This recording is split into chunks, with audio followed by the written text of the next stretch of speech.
Hello，歡迎翻到嚟 Man Home Tech 嘅 YouTube Channel。今集同大家分享 Before Travel 中國澳門 5G 數據卡嘅測試報告啦。咁呢張電話卡可以喺大陸同埋澳門玩到 5G 網絡嘅。咁嘅事不宜遲，我哋就開始啦。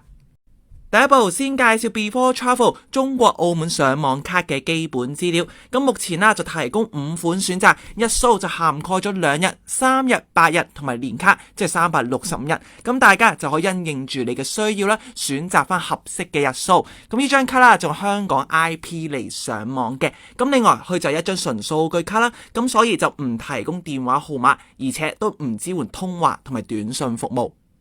呢一張卡最大嘅特色就去到大陸同埋澳門都可以用到 5G 漫遊數據，咁就好過坊間某啲出名嘅卡啦。喺大陸有 5G， 但去到澳門就只得 4G。咁當去到大陸呢，仲中國移動嘅 5G 網絡，而喺澳門呢，就澳門電信CTM 嘅 5G 網絡提供服務啦。咁一陣間兩個網絡我哋都會測試晒。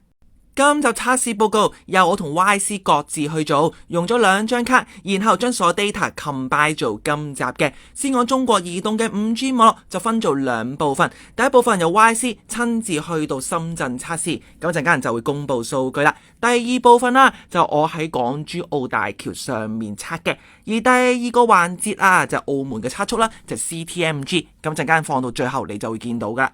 下一個環節，我哋將會公布詳細測試結果。只不過喺進一步分享之前，希望大家幫手 like 翻條片啦，訂閱翻 Man Home Tech 嘅 YouTube Channel。喺度都再一次多謝大家一直對 Man Home Tech 嘅支持。咁另外，之前條片就同大家分享咗 Before Travel 喺澳門做嘅測速嘅。咁所以覺得今集澳門測試唔夠喉嘅話，都好歡迎睇翻條舊片，睇更多嘅測速結果啦。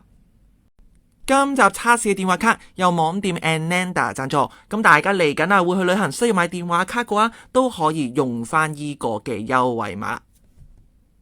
言歸正傳，第一部分公布 YC 喺深圳做嘅測試結果，一共5次，包括2個口岸。根據 YC 所講啦，大部分時間都成功收到中移動嘅 5G 網絡嘅。咁5次測試入面只有1次就地鐵福田口岸站就只能夠收到 4G 網絡。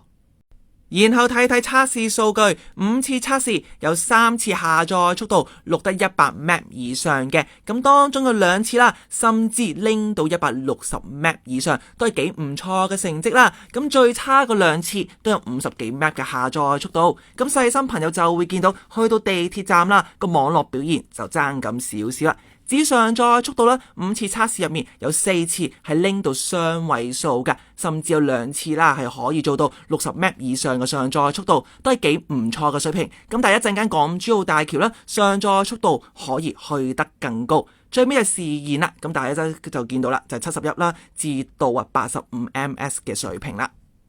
以今次成份測速報告嚟計，最好嘅下載速度係 166.63 Mbps 嘅，而第二高都緊接住164.41 Mbps。咁呢度就分享翻speedtest.net 嘅圖片，就俾翻大家做證啦。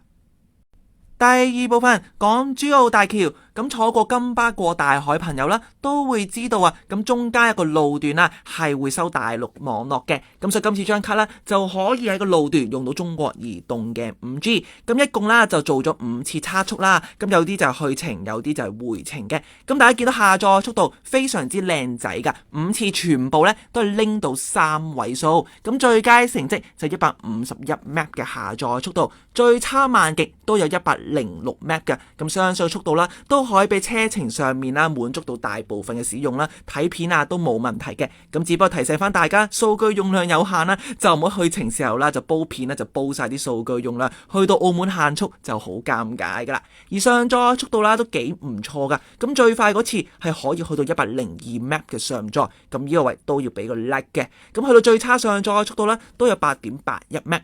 至於 ping time 就比剛才深圳就好咗好多啦，咁大部分都係40 ms 左右嘅水平。睇完深圳同港珠澳大橋嘅測試結果，係時候同大家整理Before Travel 透過中國移動 5G 網絡所提供嘅網速表現。咁呢度啦就同大家統計晒兩個部分嘅成績啦。平均下載速度 127.73Mbps， 而平均上載速度就 44Mbps 嘅。咁講真啦，都合格以上嘅成績，而平均嘅時延就 63.6ms 啦。咁我會話啦，就唔可以滿足到大部分嘅日常啦或者旅行使用嘅。中國移動嘅 5G 網絡為呢張電話卡帶嚟咗強大嘅網速基礎，當去到澳門用上澳門電信 CTM 嘅 5G 網絡又會有點嘅速度表現呢？咁依家就同大家開估。今次澳門一共做咗17次測速，全部都用 CTM 嘅 5G 網絡啦。咁根據我哋嘅觀察所有時間都係收到 CTM 嘅 5G， 係未試過跌落 4G 同埋 3G 嘅。由此可見啦，CTM 5G 覆蓋真係做得非常之好嘅。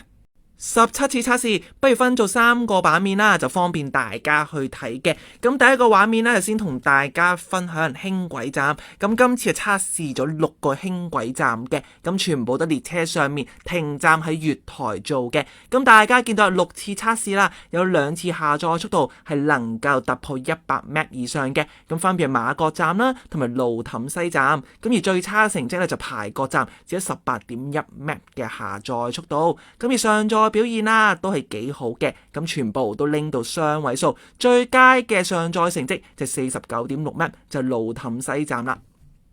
接咗嚟就澳門半島嘅測試結果，咁呢7次測試入面啦，咁大家就見到下載速度係從來未突破過100Mbps嘅，咁就同剛才輕軌啦就好唔同嘅。咁相信啦，就澳門半島人口比較密集，就比較多人去爭先啦。咁講成績最好下載速度啦，就連勝街 92.2Mbps 嘅下載，咁而第二好就16浦酒店外面80.7Mbps 嘅。咁成績最差就黃之記嘅總店，講緊10月初5街嗰間就並不是議事亭附近嗰間，咁 9.54 嘅下載速度。咁最右邊就時延拼灘，咁大家見到都幾好嘅，咁好多30幾左右嘅水平。咁上載速度都幾唔錯嘅。咁除咗黃之記總店之外呢，咁其他都可以拎到雙位數。咁有一次就10月初5間，甚至係逼近50Mbps 嘅上載嘅。最後分享多4次測試過啦，就將氹仔啦、路氹連埋最新開通嘅澳門大橋 combine 埋一齊啦。咁大家見到今次澳門最好嘅下載成績就澳門大橋148Mbps 嘅下載速度，咁上載速度呢就反而爭好遠，就只有 4.93Mbps 嘅。咁而講緊啦，官也街都可以拎到 58.4Mbps， 咁但係大家要明白到啦，官也街真係水泄不通，非常之多人嘅，咁所以咁嘅環境都仲可以做到58Mbps啦，我就覺得係 OK 嘅。咁地堡街係相對差咗好多啦，只係 13.2Mbps 嘅下載。咁但係講地堡街同官也街呢，其實相隔非常之近，就唔係好明啦點解會出現咗個咁嘅情況啦。至於路氹城大馬路啦，下載速度 50.9Mbps， 上載就 35.9， 可以叫做不過不失咁嘅水準啦。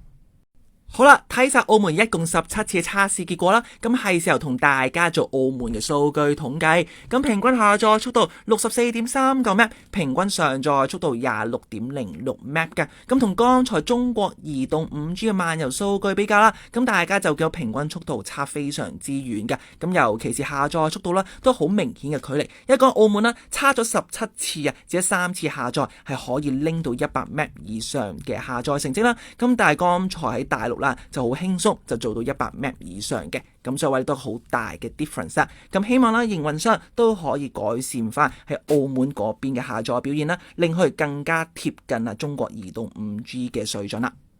好啦，今集測速報告就暫告一段落一集就同大家睇晒一款電話卡喺大陸啦同埋澳門嘅網絡表現嘅。咁其實都2次唔同嘅行程啦，combine埋一齊，希望可以提供更多數據啦，俾大家更加詳盡嘅參考。咁所以嚟緊啦，無論係北上啦，定還是會去澳門啦，咁相信今集都可以幫到你噶。咁最尾都要再一次多謝 YC 今次啦，非常之熱心幫忙嘅，因為嗰日啦純粹深圳食個飯就停留咗幾個鐘啦，講緊係停留好似5個鐘都唔夠，咁所以咁鬼忙啦，都要幫我去做測速呢，都非常之多謝佢嘅。